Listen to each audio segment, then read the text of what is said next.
चलिए, कल हम लोगों ने चैप्टर नंबर 7 स्टार्ट किया था, which is about chemical equilibrium.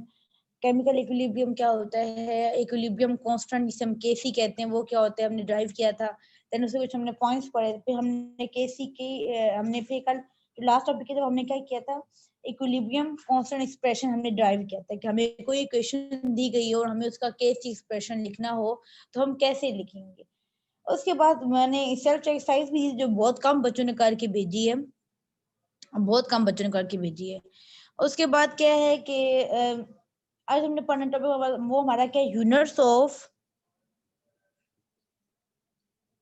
Equilibrium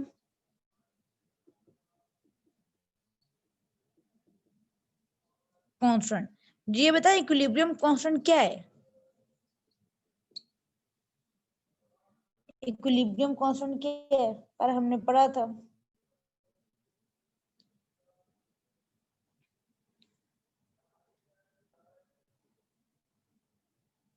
वो बात की बात अटेंडेंस लगेगी नहीं लगेगी, लेकिन बेटा लाजमी नहीं है कि हर काम हर चीज से अटेंडेंस के लिए की जाए।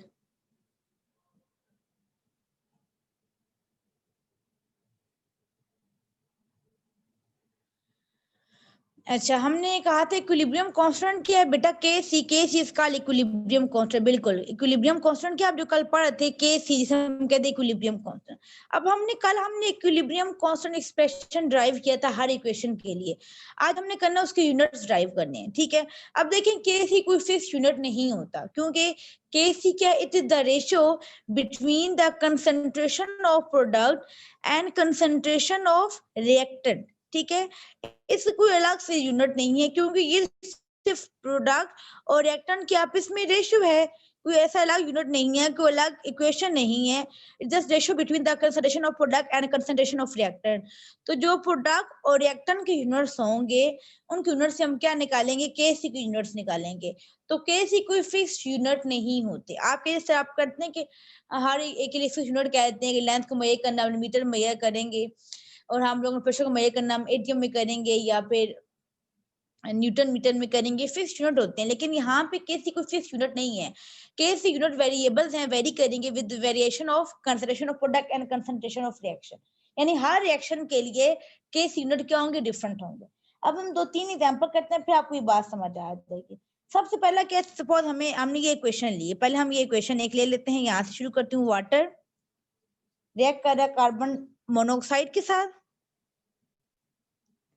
रिएक्ट कर रहा है कार्बन मोनोऑक्साइड के साथ, और बना रहा है क्या, बना रहा है H2 गैस बनी, साथ में बन रहा है कार्बन डाइऑक्साइड, यानी CO2 बन गया। O2 कैसे, CO2 कैसे बन रहा है, यहाँ से सीरम प्रोवाइड किया वाटर ने, उस वाटर क्या बन गया, हाइड्रोजन गैस बन गया। ये इक्वेशन हमें कह रहे हैं, इसके लिए आपने केसी यूनिट लिखने हैं। पहले हम केसी के एक्सप्रेशन लिखेंगे जो हम कल लिख रहे थे, क्या था, ऊपर लिखते हैं हम लोग प्रोडक्ट और डिनोमिनेटर लिखते हैं हम लोग रिएक्टेंट। तो प्रोडक्ट की कंसंट्रेशन क्या, प्रोडक्ट में क्या क्या है, H2 है। अब देखिए यहाँ साथ में कोई कोफिशिएंट नहीं है। सबसे पहले जो आपको इक्वेशन दी जाएगी आपने उसको बैलेंस करना होगा, अगर वो बैलेंस नहीं है, जैसे यहाँ पे देखिए इक्वेशन बैलेंस है, H2 O, यहाँ 2 O है, यहाँ 2 O है, या एक कार्बन है।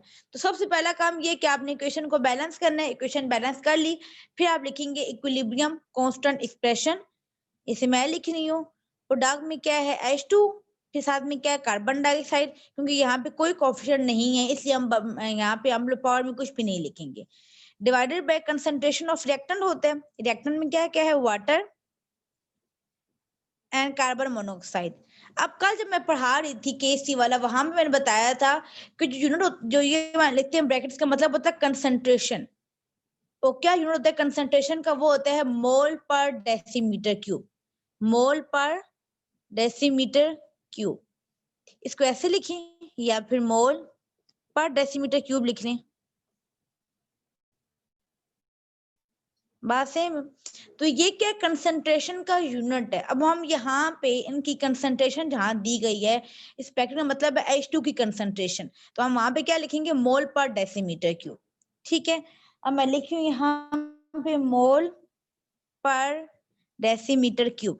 अब देखिए अगर यहाँ पे ब्रैकेट के बाहर स्केयर वगैरह रखा होता तो हम यहाँ पे ब्रैकेट के बाहर क्या लेते, स्केयर लेते, या जो भी यहाँ पे लिखा होता पावर। अब यहाँ कोई पावर नहीं है तो हम ऐसे ही लिखेंगे। इसके भी वही सेम यूनिट होगा, मोल पर डेसीमीटर क्यूब। यानी अब हम कंसंट्रेशन की यूनिट्स लिख रहे हैं। ये ब्रैकेट लगा देंगे, ये ब्रैकेट लगा, कोई फर्क नहीं पड़ता, ठीक है। मोल पर डेसीमीटर क्यूब, मोल पर डेसीमीटर क्यूब, ठीक है। अब देखिए 1 डेसीमीटर क्यूब 1 डेसीमीटर क्यूब से काट गया, ये वाला इससे काट गया, तो ओवरऑल क्या यूनिट आया, 0। तो यहाँ पे कैसी कोई भी यूनिट नहीं है, ये देख लें आप। हमने सारे यूनिट्स पुट किए, जो डिनोमिनेटर में नोमिनेटर का आपस में काट दिया है, कटिंग होने के बाद क्या बचा है, 0। इसका मतलब है इस रिएक्शन का कोई भी यूनिट नहीं, इस रिएक्शन में केसी कोई यूनिट नहीं है, ठीक है। अच्छा उसके बाद अब ये नहीं हर जगह 0 ही आएगा, यानी ये आप फिक्स नहीं कह सकते, ये reaction to reaction case unit vary करते हैं। जैसे अभी हम एक और एग्जांपल कर लेते हैं, वो ये देखें कैसे।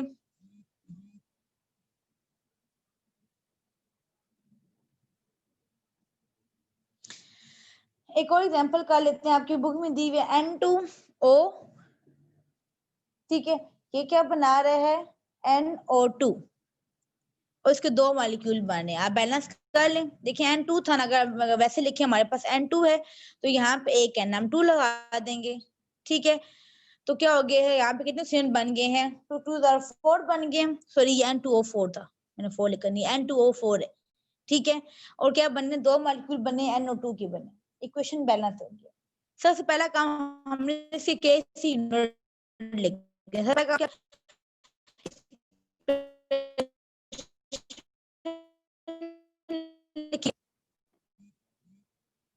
सबसे पहला काम क्या करेंगे, हम लोग केसी की एक्सप्रेशन लिखेंगे।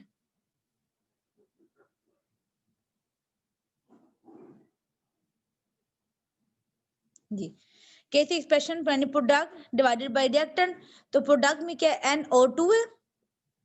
अब देखिए सर कोएफिशिएंट क्या लगा हुआ है, 2 लगा हुआ है, हम 2 ब्रैकेट में ले देंगे, और सॉरी ब्रैकेट के बाहर ले देंगे, divided by concentration of reactant, reactant क्या है N2O4। अब देखिए सर यहाँ पे कोई कोएफिशिएंट नहीं लगा हुआ, ठीक है, तो हम यहाँ ब्रैकेट के ऊपर कुछ भी नहीं लिखेंगे। अब आप पुट करें यूनिट, क्या होता है यूनिट कंसंट्रेशन का, मोल पर डेसीमीटर क्यूब, मोल पर डेसीमीटर क्यूब। अब देखिए इसके बारे क्या स्केयर है, तो हम यहाँ पे क्या लगाएंगे, स्केयर लगाएंगे, डिवाइडेड बाय मोल पर डेसीमीटर क्यूब, ठीक है, ये आ गया।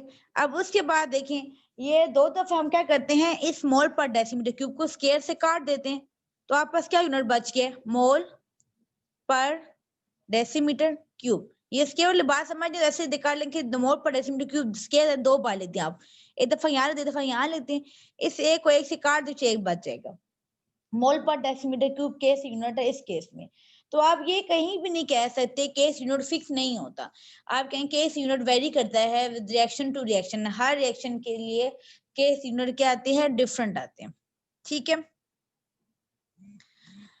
अच्छा ये यहाँ तक हो गया। उसके बाद एक एग्जांपल सेल्फ चेक में से मैं करवा देती हूँ आपको, ताकि आपको समझ आ जाए। एक करवाती हूँ सेल्फ चेक में से, बाकी आप लोगों ने खुद करनी है। उसके बाद क्या है,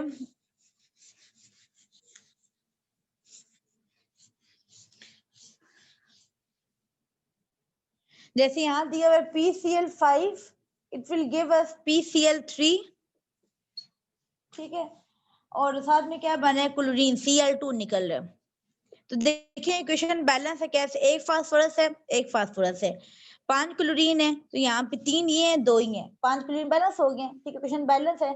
उसके बाद हम निकालते हैं इसका केस एक्सप्रेशन निकालते हैं, कंसंट्रेशन ऑफ प्रोडक्ट, प्रोडक्ट में क्या है PCl3 और साथ में क्या है क्लोरीन है, जबकि रिएक्टेंट में क्या है सिर्फ PCl5 है, ठीक है। फिर लिखिए आप इसका यूनिट कंसंट्रेशन के, मोल पर डेसीमीटर क्यूब, ये मैंने लिख दिया किसका, PCl3 का, PCl का क्या आएगा, मोल पर डेसीमीटर क्यूब। बेटा समझ आ रही है ये वाली बात, कोई मुश्किल तो नहीं लग रही यहाँ तक, कोई क्वेश्चन पूछें। इसके मोल पर डेसीमीटर क्यूब, एक मोल पर डेसीमीटर क्यूब एक से कट जाएगा, ठीक है, यूनिट क्या बच गया है, मोल पर डेसीमीटर क्यूब। कोई मुश्किल?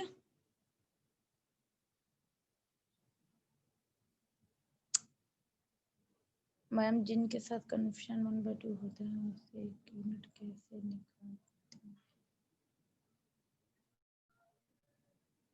बेटा जिनके यहाँ पे 1/2 होता है ना, ठीक है, अब 1/2 एक फुल से तो नहीं काट सकता, 1/2 मतलब 0.5 होता है। तो हम क्या करेंगे, जब नीचे लिखेंगे यहाँ पे, तो यहाँ पे मोल पर डेसिमल डिवाइडेड बाय 1/2 ही आएगा, यहाँ साथ 1/2 ऐसे ही लिखा रहेगा, ठीक है।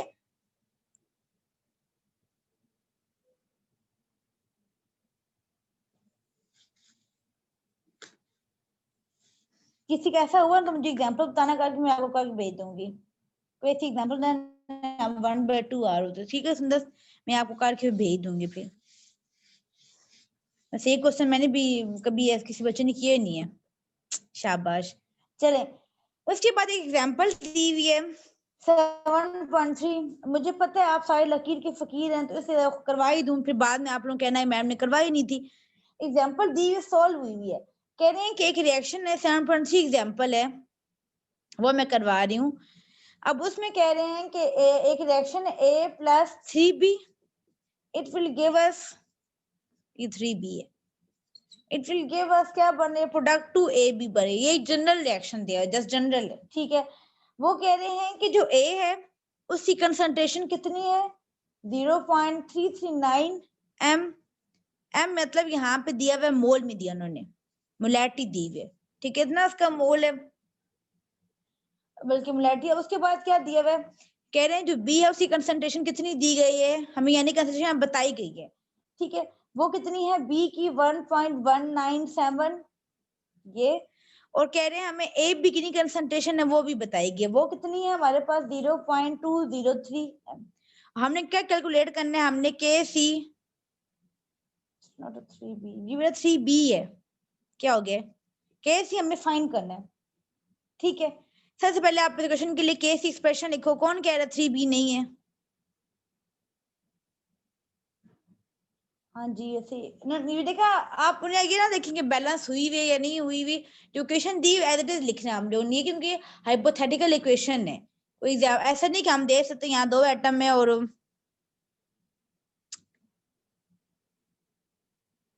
हाँ ये वैसे यहाँ बैलेंस नहीं हो रहा।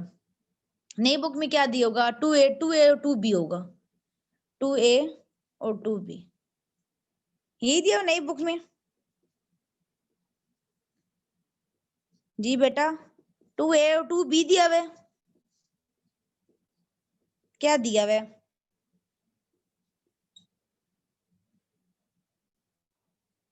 कोई एक बच्चा लिख के बता दे क्या दिया हुआ है, A2 and B2,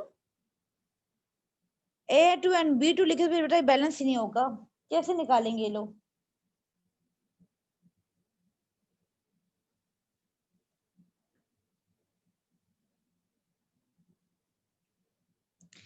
चले भाई A2 B2 लिहाज से कर लेते हैं हम, A2 B2, तो यहाँ हम कंसंट्रेशन क्या लिख रहे हैं, हम कह रहे हैं कि A2 B2 ने मिला क्या बना दिया है, अच्छा 2AB, ये सही है 2AB वाला, ठीक है। उसके बाद हमने क्या दिया कंसंट्रेशन, बेटा जो भी दिया ना आपने आखिर में आंसर निकालने हैं, जो क्वेश्चन अगर पुरानी बुक में 3B दिया तो कोई बात नहीं, हमें हाइपोथेटिकल क्वेश्चन दी गई है, हमने क्वेश्चन के अकॉर्डिंग कैसी एक्सप्रेशन लिखने, क्वेश्चन के अकॉर्डिंग, क्योंकि यहाँ पे कोई एग्जैक्ट आपको पता है कि हम बैलेंस नहीं कर रहे, क्यों नहीं कर रहे, हमें नहीं पता ए क्या है बी क्या है, ठीक है, ये तो हमें हाइपोथेटिकल क्वेश्चन दी गई है, तो जो नई बुक में है वो भी सही है, जो पुरानी बुक में है वो भी सही, जो क्वेश्चन दी गई है हमें उसी को फॉलो करते पहले हम के सी एक्सप्रेशन लिखेंगे और फिर इसकी यूनिट निकाल लेंगे, ठीक है। चलिए पहले हम के सी में क्या लेते हैं, concentration of product divided by concentration of reactant, product में क्या है ए बी, सर कोफिशिएंट क्या लगा हुआ है 2, तो हम ब्रैकेट में क्या लिख देंगे, ऊपर 2 लिख देंगे, divided by concentration of A2 and concentration of B2, ठीक है। अब उनके साथ कोई कोफिशिएंट नहीं लगे हुए तो हम ब्रैकेट के ऊपर कुछ भी नहीं लिखेंगे, आगे समझ। फिर हमें ए बी की वैल्यू दी गई है, ये वाली कहाँ गई है ए बी की, ये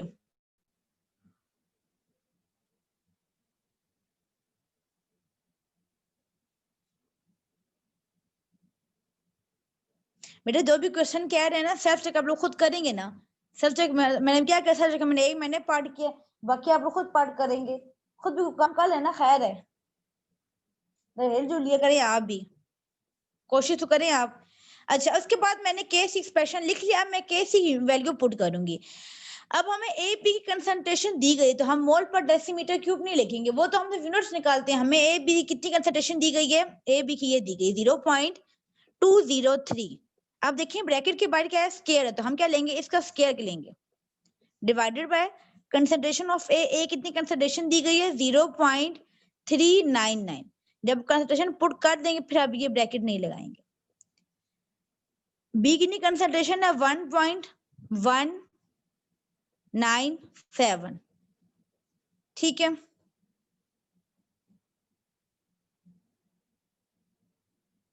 बेटा जिसने जो मैसेज किया, सॉरी मैंने देखा नहीं है, मैंने ऊपर देखा मैसेज आ चुका था।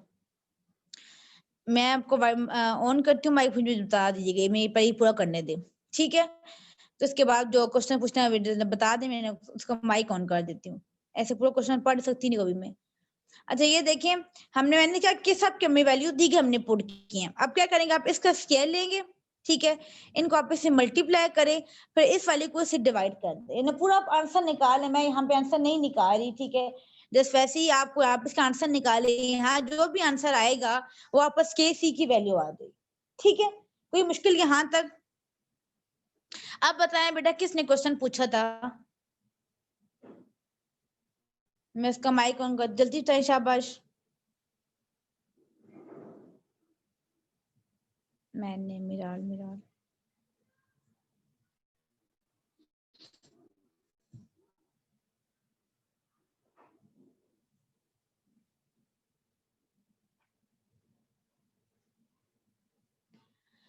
चलिए मिराल पूछें क्वेश्चन, क्या कह रही हैं आप?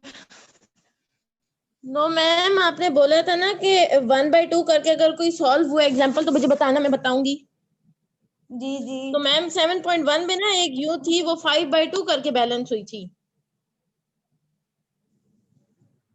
कौन सी एग्जांपल थी मैम पहला क्वेश्चन का सेकंड पार्ट, सेल्फ चेक में? Yes ma'am. तो फिर आज की नोट निकालिएगा, फिर मुझे बताइए क्या निकलते हैं। ठीक है मैम, जरा काम शाम करें ना, फिर मैं कल बता दूंगी, ठीक है। ठीक है। और बेटा जो काम कर रहे हैं ना, उनका अपना फायदा, उनका अपना भला है, ठीक है, उनको समझ तो आ जाएगी। जो काम नहीं कर रहे, अब वो आप इतने छोटे बच्चे तो है नहीं कि हम डांटे हैं और फिर आप कहेंगे चलिए तब काम करेंगे। जिसने काम करना उसका अपना फायदा है, ठीक है, जो नहीं कर रहा उसका अपना नुकसान है। जब आप एक चीज अपने हाथ से नहीं करते आपको कभी समझ नहीं आएगी, बेशक जितने मर्जी बार लेक्चर सुन लें, प्रैक्टिस नहीं करेंगे आपको फिर भूल जाएगा। तो जो प्रैक्टिस कर रहे हैं बहुत अच्छी बात है, ठीक है, अपने लिए कर रहे हैं, वो उनका फायदा हो जाएगा।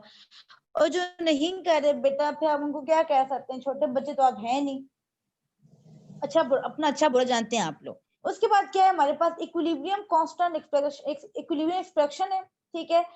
अब इसमें यहाँ पे क्या है,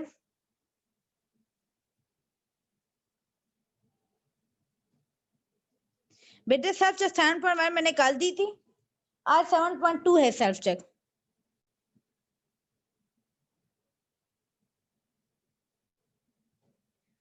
इक्विलिब्रियम एक्सप्रेशन है इन्वॉल्विंग पार्शियल प्रेशर, इसमें तो कुछ भी ऐसा नहीं था।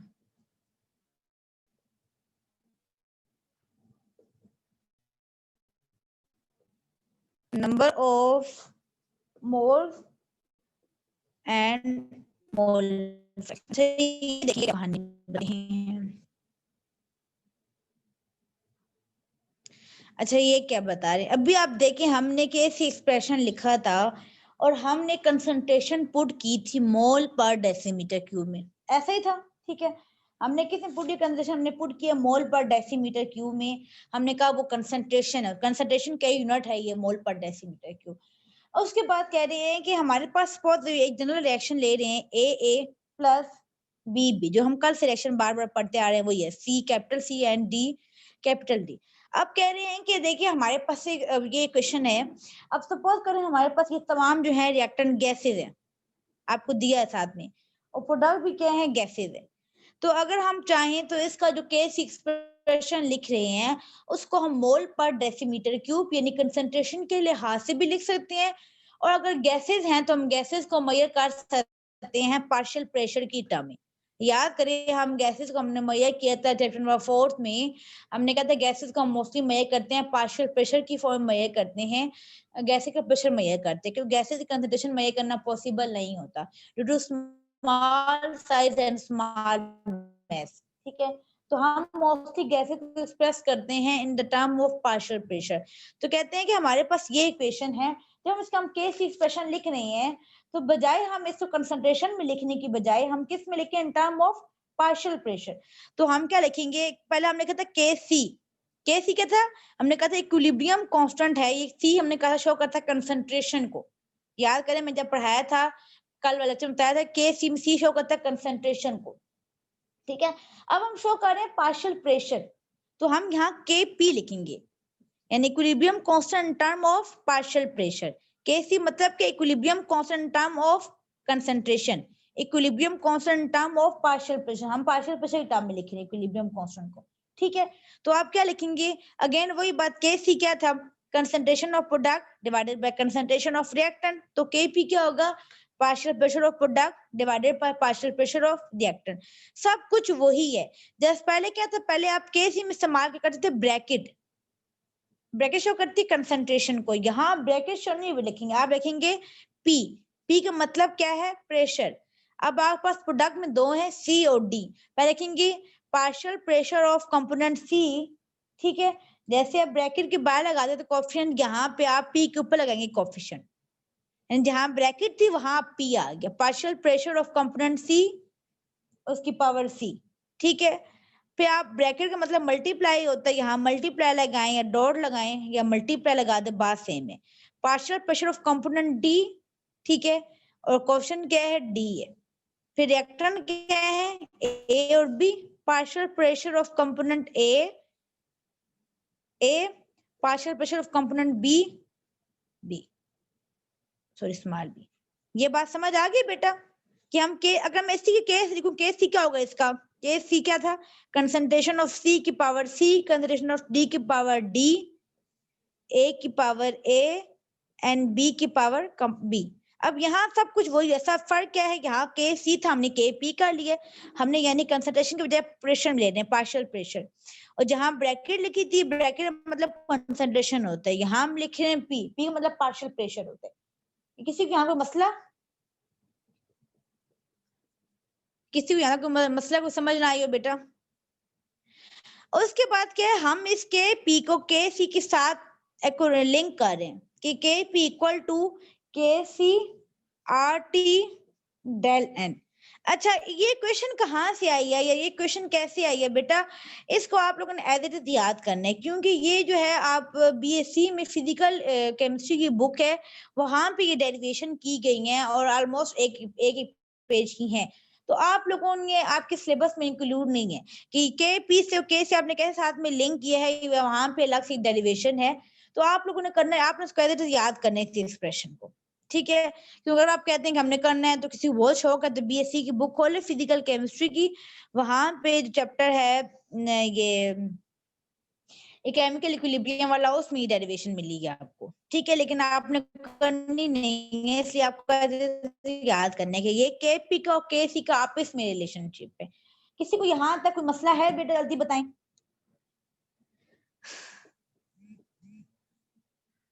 नहीं कोई बता नहीं रहा, मैंने करना है चेक जी, जा कर लें बेटा बीएससी की बुक से, फिजिकल केमिस्ट्री की बुक से चलें। उसके बाद क्या है, हमने कहा इक्विलिब्रियम एक्सप्रेशन हो गया, इन्वॉल्व पार्शियल प्रेशर, हमने पार्शियल प्रेशर निकाल लिया। फिर हमने इक्विलिब्रियम एक्सप्रेशन करना है किसके लिहाज से, नंबर ऑफ मोल्स के लिहाज से। ठीक है, यानी हम बजाय कंसंट्रेशन के या बजाय हम पार्शियल प्रेशर के किस लिहाज से चले, नंबर ऑफ मोल के लिहाज से। तो नंबर ऑफ मोल्स में हम यहाँ क्या लगेंगे, K N, equilibrium constant term of number of moles. ठीक है, जहां पहले आपने पी लगाया था वहां आप क्या लगाएंगे, एन, एन क्या है, नंबर ऑफ मोल। ठीक है, वही बात सब कुछ वैसे ही है, यहाँ पे सी डी सब कुछ वैसे ही होगा, सिर्फ फर्क क्या होगा, N C number of mole of component C. ठीक है, और ये स्मॉल सी क्या है, उसका कोफिशिएंट है। ठीक है, number of moles of component D और स्मॉल डी क्या है, कोफिशिएंट है। Number of mole of component ए और साथ में क्या है स्मॉल ए, तो कोफिशिएंट है। Number of mole of component B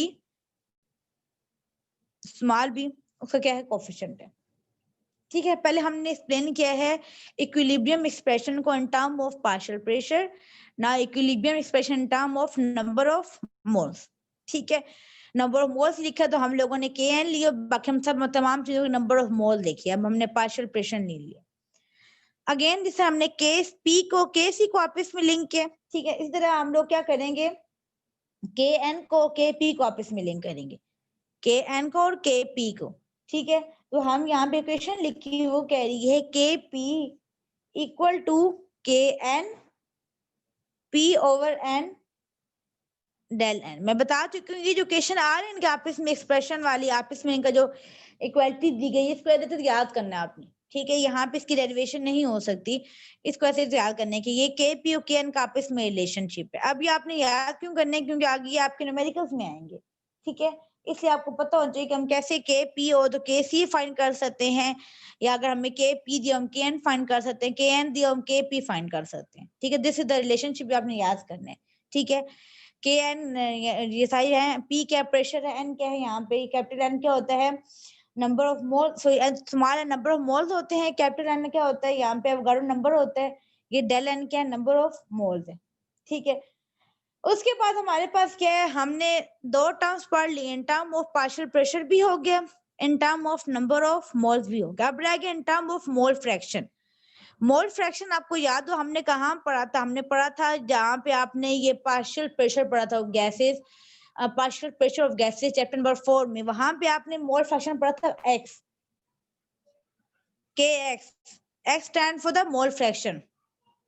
ठीक है, तो ये मोल फ्रैक्शन हमारे पास के एक्स है, यानी अगेन हर चीज को हम एक्स की फॉर्म में, यानी mole fraction of component C in term of C, mole fraction of component D, जी mole fraction of component A and mole fraction of component B. Again ठीक है, फिर आपके कोई क्वेश्चन जिसका के पी को के एक्स का आपस में क्या लिंकेज है, K P equal to K X del P into del N, del P sorry P into del N. ठीक है, ये थर्ड एक्सप्रेशन है। ये तीनों एक्सप्रेशन आपने लाजमी याद करने हैं, इसको याद करना है, क्योंकि अगर कहीं क्वेश्चन में आते हैं कि आपको एक दिया होता है और दूसरा आपको डेरिवेशन वहां से ड्राइव करना होता है। Is that clear? यहाँ तक किसी कोई मसला बेटा, यहाँ तक जो भी पढ़ा है मैंने अभी तक, किसी कोई मसला तो बता दें जल्दी, शाबाश। अगर है तो कहें, और नहीं है तो नो तो कहें, कम से कम पता हो है या नहीं है।